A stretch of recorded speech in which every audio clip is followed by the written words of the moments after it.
Okay, so first job coming out of college, that was at the period where I was still doing my whole research into wealth management. Okay. So I was lucky enough to actually land in a wealth management registered investment advisory firm out of school in Chicago.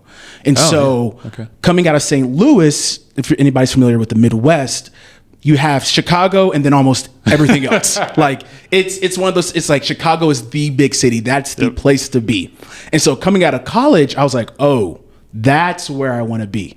And so I was fortunate enough to find a position in a firm in Chicago. Yeah. Funny enough, though, and it'll come up in my story later, their main office, kind of the way we're set up here at Signature FD, they had a main office in Indianapolis.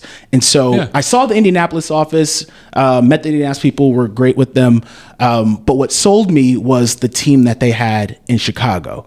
And so I made that transition right out of school. I graduated in May, started in June. There was a whole period where I didn't know where I was going to live for about 3 months, but that's a story for another day. Okay. But it was one of those things where I said, I knew this is where I wanted to be, both professionally and also, personally being in Chicago right out of school.